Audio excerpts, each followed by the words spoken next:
Kita bahas nomor 1, interval X sehingga grafik fungsi berikut ini adalah turun. Nah, kamu disuruh cari intervalnya.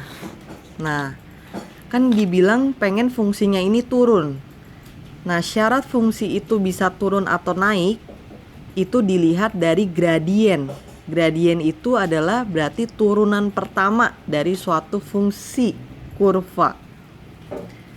Nah, karena dia bilang turun, berarti kalau turun, turunan pertamanya ini harus kurang dari 0.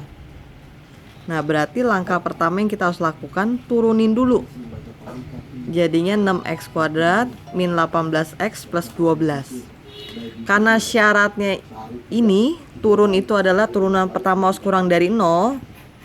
Nah, ini kita faktorkan dulu ya. Kita faktorkan. Kita sederhanain aja dulu, kita bagi 6. Terus kita faktorkan.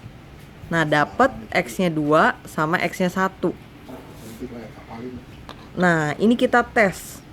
Nah, berarti kan 1, ini 2 ya. Nah, kita tes pakai yang tadi kita udah turunin, pakai fungsi yang awal ya. Jangan pakai yang ini, yang sudah disederhanain ini jangan.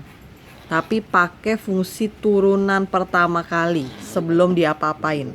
Kita tes seperti yang dulu kita belajari, kita tes mana supaya dia positif atau negatif. Nah, kalau di sini berarti kita bisa tes pakai angka 0. Kita masukin, dapatnya positif. Lakukanlah hal yang sama di antara 1 dan 2. Berarti 1,5. Kita tes, dapatnya minus. Begitu juga di sini kita bisa tes yang lebih dari 2. Misalnya pakai angka 10, dapatnya positif angkanya. Berarti plus min plus. Dan kita maunya tadi katanya fungsinya itu turun.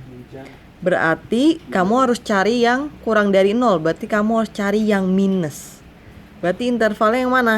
Intervalnya yang X itu lebih dari 1 tapi kurang dari 2. Yang ini.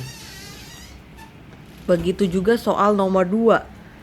Fungsinya sama tapi kamu ditanya fungsi naik. Kalau fungsi naik berarti turunan pertama ini, turunan pertama dari suatu fungsi yaitu gradiennya harus lebih besar dari 0. Kalau lebih besar dari 0, lebih besar berarti kamu harus cari yang positif. Nah, kamu tinggal ambil, tadi kita udah masukin ya. Berarti yang positif adalah kiri dan kanan. Berarti jawabannya X kurang dari 1 atau X lebih besar dari 2.